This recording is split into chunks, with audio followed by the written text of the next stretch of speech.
Hello, everyone. Today, we are going to discuss about the IEEE 1451, uh, which talks about the smart transducer interface standard, and basically it defines both hardware and software interfaces, which includes the physical connection, command structure, or like transducer electronic data sheets, which we call it TEDs.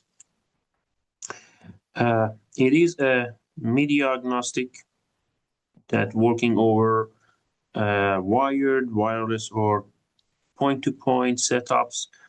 And most importantly, it provides a plug-and-play capability using a machine-readable metadata. Now, uh, what is when we talk about the smart transducer, what is the smart transducer? A smart transducer is not just a sensor or like an actuator. Okay, it's also include some onboard processing or self-identification or self-description features that basically enable automation and integration. Okay, IEEE 1451 basically defines both the hardware and software interfaces. So it tell us how the devices are physically connected and how they exchange data and metadata with each other. Their standard is network neutral. That means it works over wired or wireless or point-to-point or multi-drop systems uh, without being tied to any specific medium. So that's one of the strengths of this standard. And thanks to the use of the TEDs, that transducer electronic data sheets. Uh, any sensor that comply with this standard can be automatically discovered, configured, and validated by the host system. Okay, so the main goal of this standard is to provide an open and vendor neutral framework so we could integrate sensors and actuators into a digital system. So without this standard, basically integrating the transducer is a manual and is vulnerable to the errors and depends on a custom code or vendor specific drivers, and it's gonna have a hardwired configurations. So this IEEE 1451 actually makes sure that any sensor that comply with this standard can be plugged into any system that comply with this standard and function correctly without any manual intervention or custom integration. Now, there is a history behind that standard. In the IEEE 1451 first was introduced in mid-90s, so it was aiming to address the growing, basically, chaos that were caused by incompatible sensor interfaces. Okay, before standarding this kind of like concept, the industrial and military system face high cost and system failures uh, because of non-standard sensor wiring, inconsistent metadata, and the integration issues. So this standard basically create a foundation for a modular sensor network, uh, which transducer could communicate to a common protocol. Now, over time, this IEEE 1451 transformed the traditional sensors into intelligent nodes that are capable of reporting their identity, calibration, and status Okay, uh, basically creating a way for modern smart sensor ecosystem. Now, when we talk about today's system, this IEEE 1451 has a very important rule.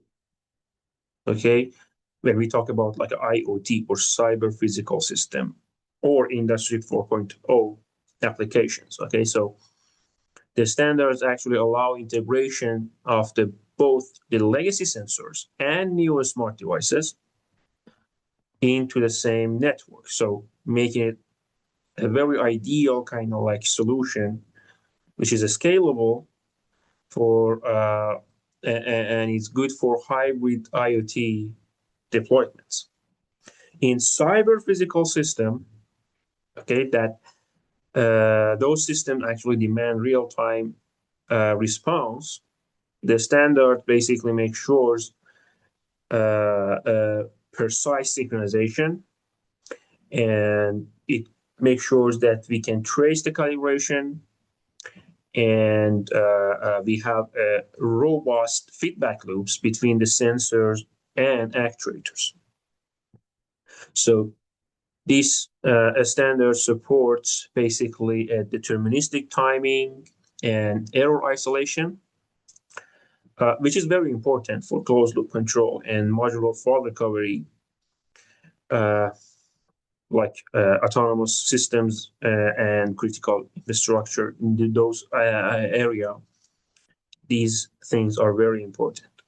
Now, this when we talked about the smart manufacturing, or which we call it Industry 4.0, the standards actually create a self-describing hot swappable sensor that allow basically that the production line to reconfigure themselves dynamically without the manual kind of like recalibration or rewiring.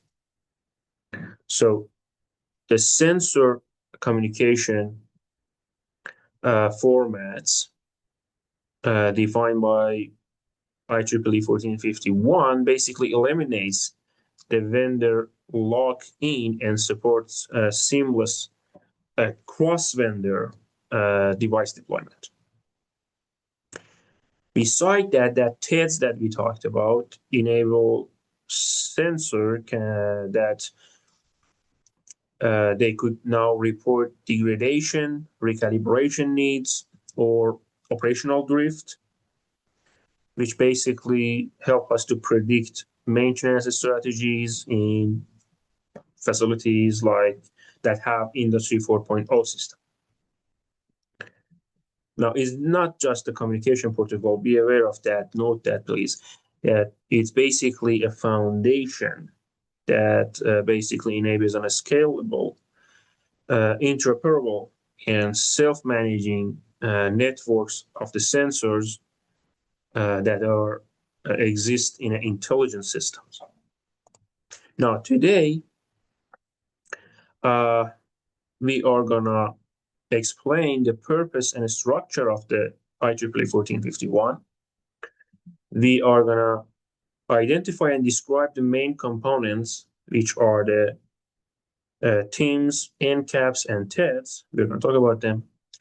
And we are gonna talk about the system level models and data flow that are enabled by IEEE 1451 and the design of basic smart transducer network using these principles. Now, the vision of these standards has four main categories: auto discover, auto configure, auto validate, and auto document. What those mean, let's go through them one by one. Basically, IEEE 1451 allows the system to automatically detect any connected transducer and retrieve its identity and its capability and the calibration status. okay, which comes from that embedded TEDs without any manual input. So when you connect the transducer to the system, automatically the system would identify that transducer and its characteristics. Now, the auto configure part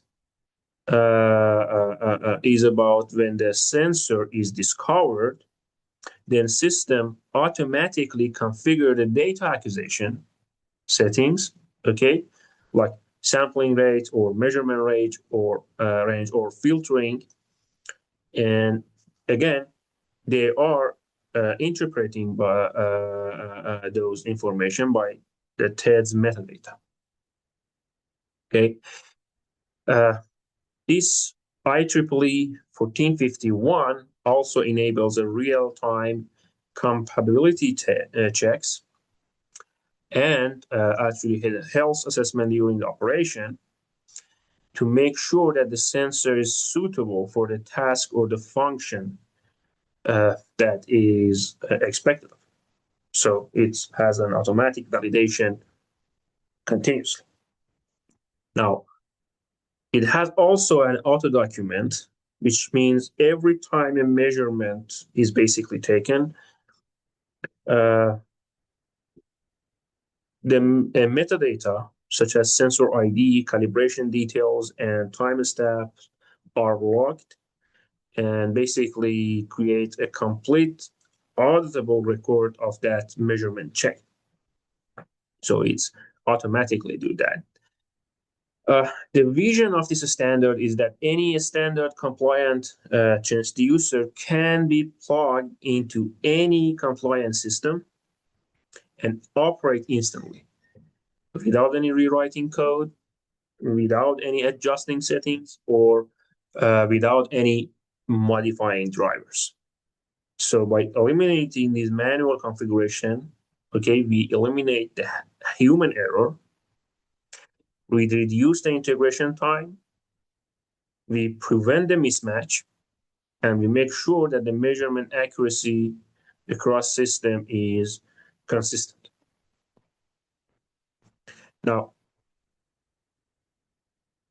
there are major domains that this IEEE 1451 has an application.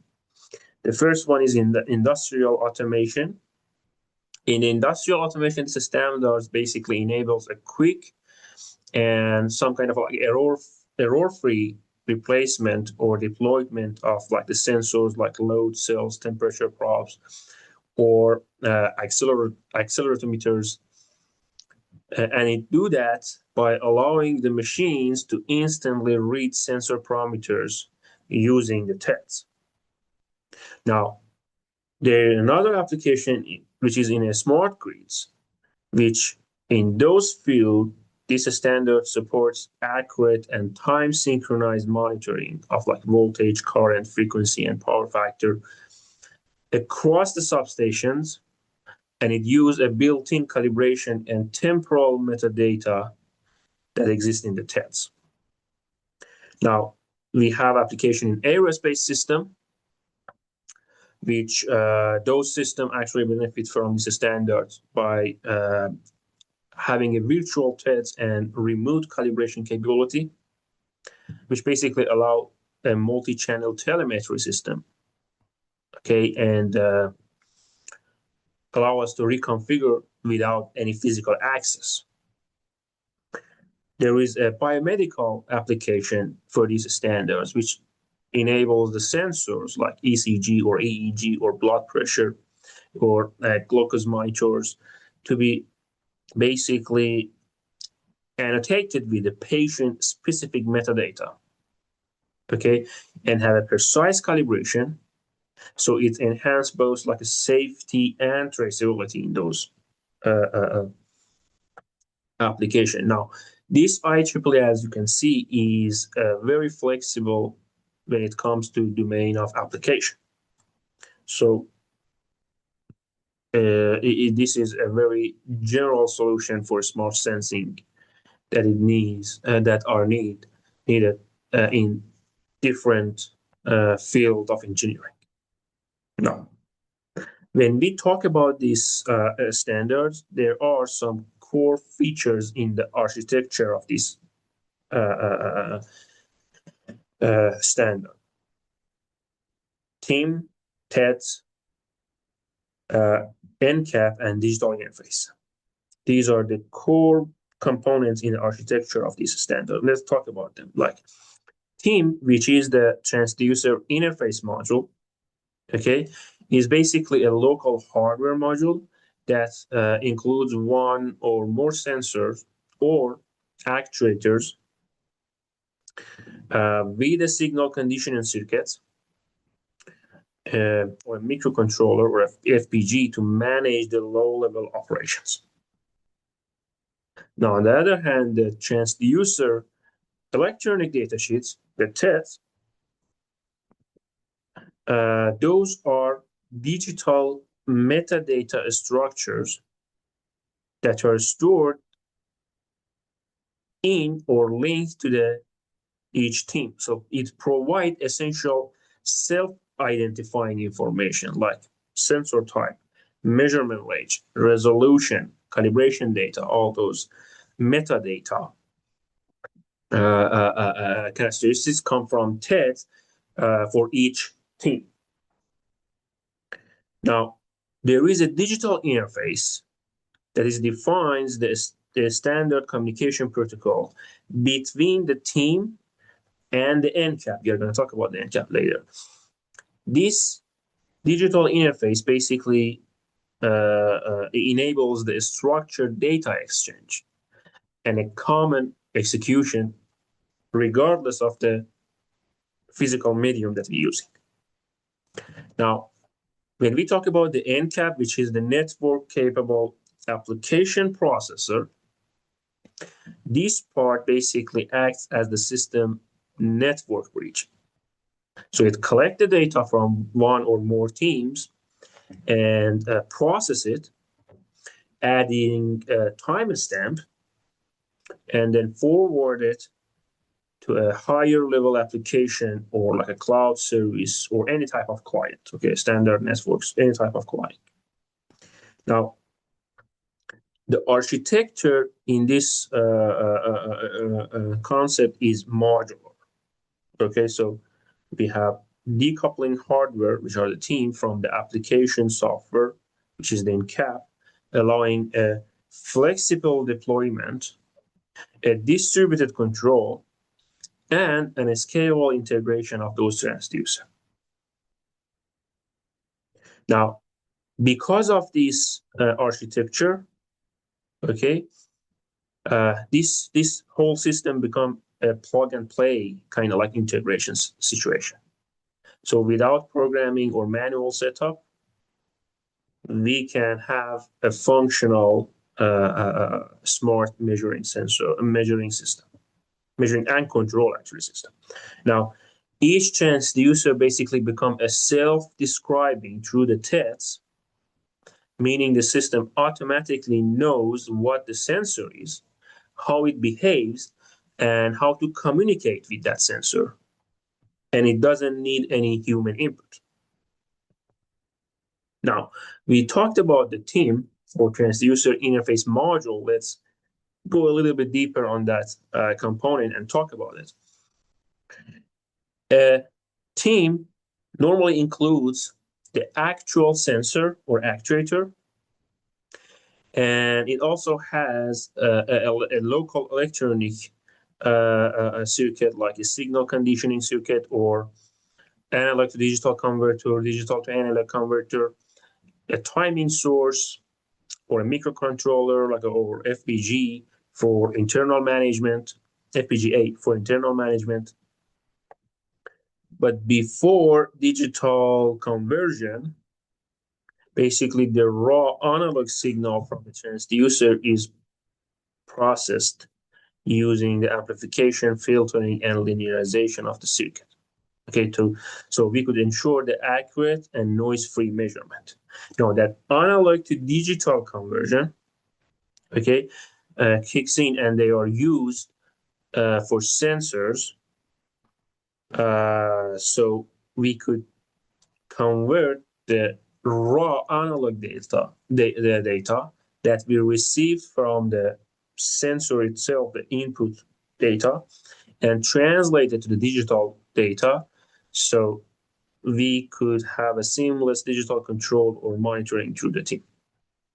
Now, team normally has a local clocking, okay, and each team include its own clock source, so it could provide a precise timing, and it could synchronize for data sampling and communication, especially in real time or time sensitive application. Now, as we said, there is a microcontroller or like a FPGA inside that, inside each team, which basically handles the data acquisition or time coordination and threat management within each team. So a single team can host multiple transducer channels.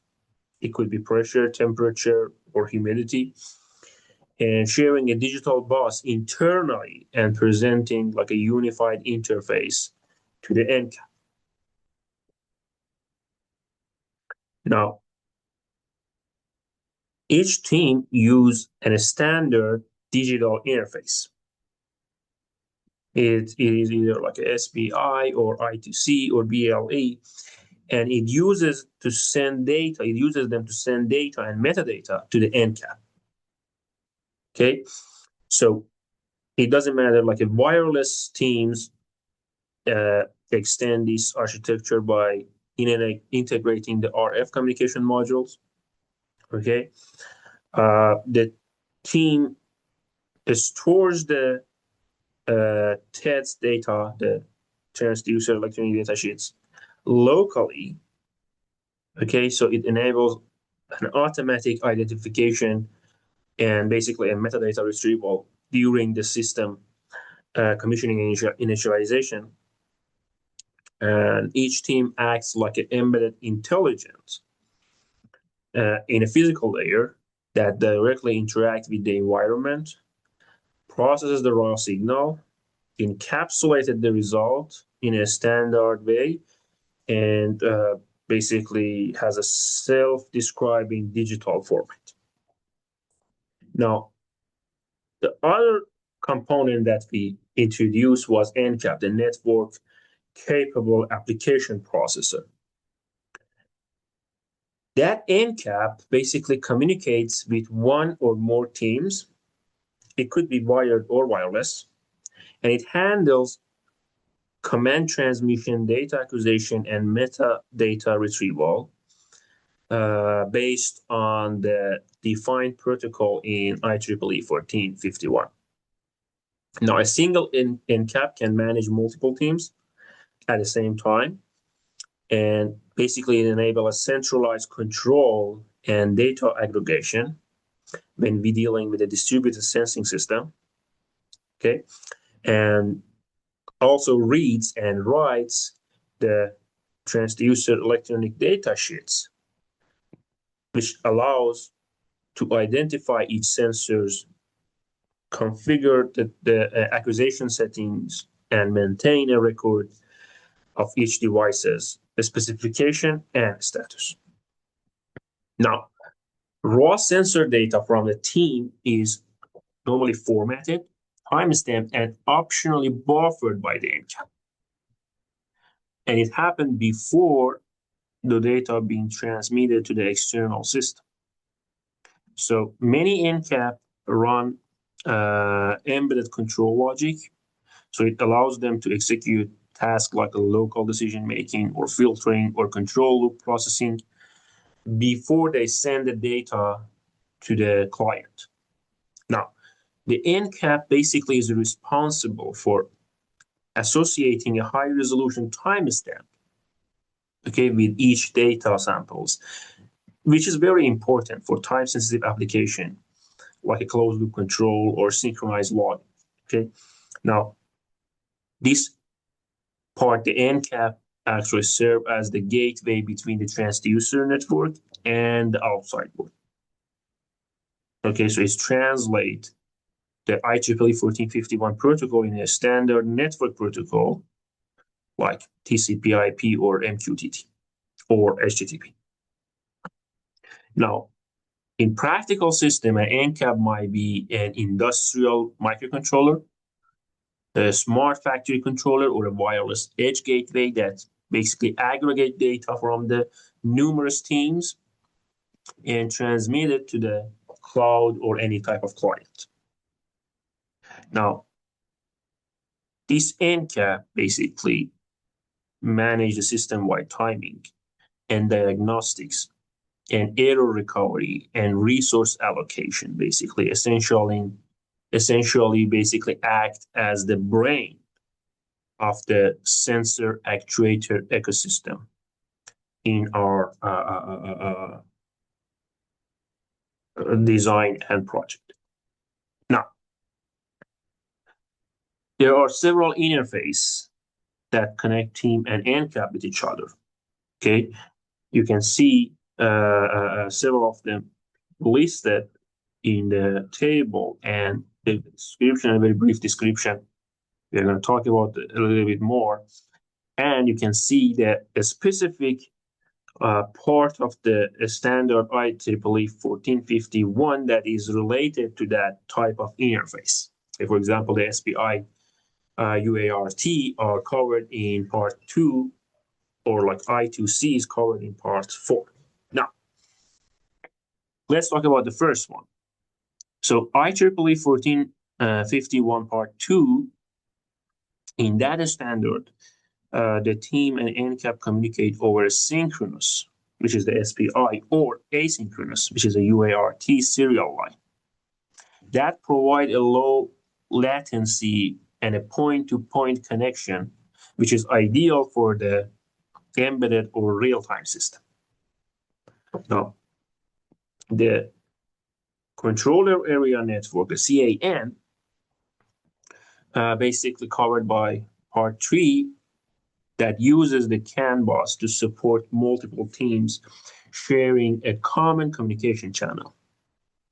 Okay, so it makes it suitable for distributed system like robotics or industrial automation networks, and works very well on those systems. IEEE 1451 part 4 uses the I2C as a very simple, cost-effective bus when we're dealing with the mixed signal applications, which supports analog signal transmission alongside a digital TEDs. Okay, so it's a legacy sensor retrofits, basically. On the other hand, on the IEEE 1451 part 5, that standard define a wireless interface like BLE and like ZigBee to enable a remote team to NCAP interface. There is no cabling, there is no supporting application in mobile, wearable, and smart, and it is the application are in a mobile, wearable, and smart kind of like infrastructure system. Now we have IEEE part 7, 1451 part 7, which basically uses a RFID for some ultra low power communication, okay, which allows a passive or battery assisted sensors to transmit the identification and measurement data easily. Now, each interface basically is required to include error checking mechanism. Okay, it has to do that because it should maintain the data integrity between the team and NCAP. Now, for time critical application, the interface should have a clock synchronization between team and NCAP, so we make sure the time-stamped measurements are accurate and consistent across the whole network. The architecture basically flexibly allows the system designer to select the most suitable kind of like physical interface for that application. So there is no mandated interface type in the 1451. So you can use any one of those based on your own good in your own application. But if you use one, you need to like follow the specific standard of the specific interface type that you chose. Now, let's talk about the TEDs. We mentioned them quite a few times, and let's see what TEDs means. TEDs normally includes metadata, channel TEDs, calibration TEDs, and user TEDs. These are the types of the TEDs that we have in our system. Now, the TEDs itself is a digital metadata structure which is connected, it is associated with each transducer and enables the sensor actuator to describe itself automatically. Okay, so basically by storing a manufacturer ID, model number, version, and functional parameters, it allows a transducer to basically announce the identity and capabilities without any human intervention. Now, because of TEDs, we have a plug and play behavior by letting the end cap basically auto-discover and auto-configure and auto-validate the sensor.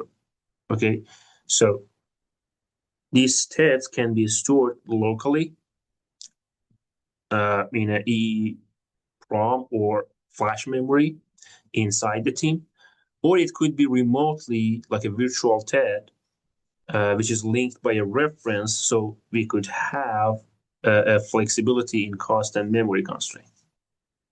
Now, the meta TEDs that we talked about is basically includes a global information about the team, like the manufacturer, the time characteristics, the overall configuration context. But the transducer channel TEDs, this part provides a channel specific detail, like physical quantity, okay, the range of that, the resolution of that, the engineering units, okay. So this is what the transducer channel offers, the information that this part type of TEDs offers. Now we have calibration TEDs, which based on the name, it give us the sensor's gain, offset, or polynomial coefficients, the transfer function, and basically it's make sure that the measurement data is both accurate and traceable. Now we have the user name TEDs, okay, which is an optional signal section, okay, and this section allows us to assign a human readable name or a comment or a tag, which is very helpful in maintenance or auditing to the each team. Now you could see an example of the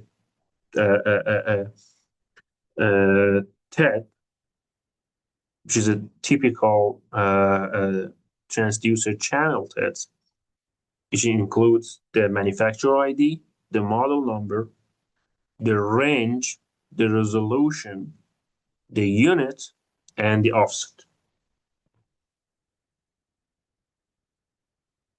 Now, when we talk about the connection between the team and NCAP, there is a logical data flow. So how these happens, how the whole system works. Now, the whole process actually starts when we have a physical component like temperature, humidity, pressure, light, and that parameter is detected and basically converted to an analog electrical signal. Now, when we have this raw analog signal, then we try to amplify it or filter it or possibly linearize it by a local signal conditioning circuit, which is inside the team. So we could improve the measurement, especially the measurement fidelity. After that, That condition improved analog signal, now going to an analog to digital converter and become a digital data. Okay. It needs to be a high precision conversion, so we could ensure we have proper digital data ready for digital processing. Now, after that, the team's embedded processor that we talked about basically combines the digital signal with some relevant metadata from the tests, like units, resolution, calibration parameters. Okay, so it add those information, those metadata to that digital information that we got from the previous steps. That enriched kind of like digital data now is transmitted, okay, from the team to NCAP using the interface that we chose. When the NCAP receives data, it adds a timestamp, do some sort of like a required processing or diagnostics, and format it according to the application level or network protocols. Now that we have the output of the NCAP, okay, which is processed and time-stamped, okay, now it get forwarded to the enterprise system or the client, which could be visualization, analytical engines, or a long-term storage, or a decision-making kind of like system. So this is the endpoint. Now, each step in this chain from the physical signal to the client is modular, observable, and that means the system errors can be isolated and traced through the metadata tagging. Now, the metadata from the tests follows the signal at every steps. So we can have a full traceability and system audit for quality control or fault diagnosis. So teams operate based on the defined states, but NCAPs basically try to define the scheduling, configuration, and multi-device coordination. Now, IEEE, as we said, IEEE 1451 is a family standard.